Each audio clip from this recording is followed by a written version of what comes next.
Assalamualaikum warahmatullahi wabarakatuh. Perkenalkan, nama saya Jian Gerifani, stambuk F1118027.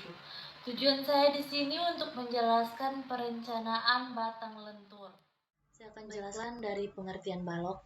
Balok adalah bagian dari struktur bangunan yang menerima beban tegak lurus, sumbu memanjang, batang, beban lateral, dan beban lentur. Momen struktur lentur adalah komponen struktur yang menggabungkan batang tarik dan batang tekan dengan suatu separasi. Besar separasi tersebut dapat bersifat tetap atau berubah sebagai fungsi dari posisi. Untuk penampang komponen struktur yang memiliki satu sumbu simetris atau lebih dan terbatas dari semua jenis tekuk serta dibebani oleh pusat geser.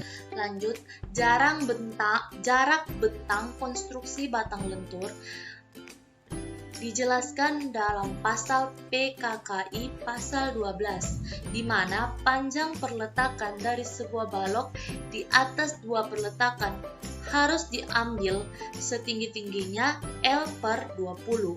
Jarak antara kedua ujung perletakan sebagai jarak bentang harus diambil jarak antara kedua titik tengah perletakan tersebut dan setinggi-tingginya 1,05 kali jarak antara ujung perletakan. Apabila perletakan berupa sendi, maka sebagai jarak bentang lurus diambil jarak antara kedua titik sendi tersebut.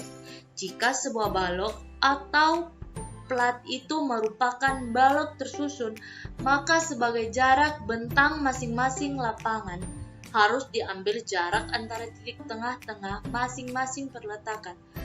Pada balok tersusun, masing-masing lapangan dapat dianggap seperti terletak di atas dua perletakan, sedangkan tegangan lentur yang diperkenankan untuk balok tersebut boleh dinaikkan 1/3. Pada balok dengan tunjangan sebagai jarak bentang harus diambil dengan rumus L sama dengan L1 tambah L2 bahagi 2.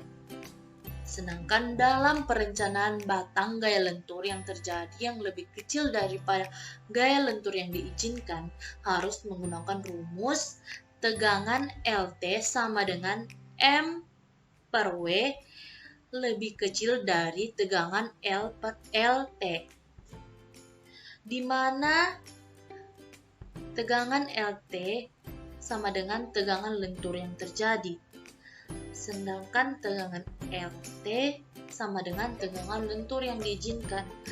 Sedangkan M diartikan sebagai momen yang bekerja pada batangan, sedangkan W sama dengan momen tahanan batang. Lanjut, langkah perencanaan batang lentur. Untuk mencari langkah perencanaan batang lentur, kita harus mencari besarnya momen. Kedua, mencari tegangan lentur yang diizinkan. Ketiga, mencari momen tahanan yang rumusnya sama dengan W sama dengan M per tegangan LT. Dan keempat, mencari ukuran batang dengan memasukkan rumus Wx sama dengan 1/6 BH pangkat 2.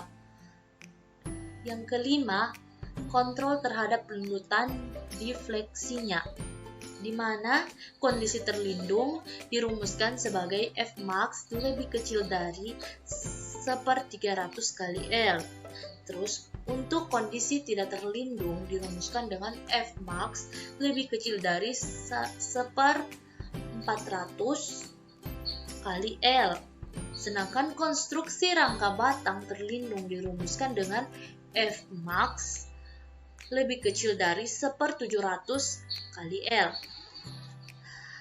Langkah ke-6, kontrol momen inersial berdasarkan lendutan yang diizinkan, di mana Fmax sama dengan rumusnya sama dengan langkah kelima di mana slide sebelumnya. Sedangkan F hitungan sama dengan 5 kali LT pangkat 4 per 384 kali L. Lanjut, batang lentur dan tarik. di mana tegangan batang yang menahan gaya lentur dan tarik secara bersamaan harus lebih kecil daripada tegangan yang diizinkan, di mana tegangan sama dengan AM per W tambah P per Fn lebih kecil dari tegangan TRLL. Di mana di sini diartikan tegangan sama dengan tegangan yang terjadi. Sementara tegangan LT sama dengan tegangan lentur yang diizinkan. Tegangan TRLL sama dengan tegangan tarik yang diizinkan. E diartikan sama dengan momen yang bekerja pada batang. W sama dengan momen tahanan batang. P sama dengan gaya tekan. Fn sama dengan luas penampang. Lanjut, perencanaan balok. Untuk merencanakan balok bisa didekati dengan kontrol lendutan untuk mendapatkan kebutuhan momen inersia yang disimbolkan dengan Lx, dan kontrol kekuatan momen lentur untuk mendapatkan kebutuhan plastis modulus yang disimbolkan dengan Zx dari kebutuhan Lz dan Zx yang dihitung, dipilih profil dan dikontrol secara menyeluruh. Kalau terlalu kuat, profil bisa dikecilkan. Kalau tidak kuat, profil perlu dibesarkan sampai didapat profil yang sesuai. Sekian dan terima kasih. Itu tadi penjelasan saya mengenai batang dan lentur. Waalaikumsalam warahmatullahi wabarakatuh.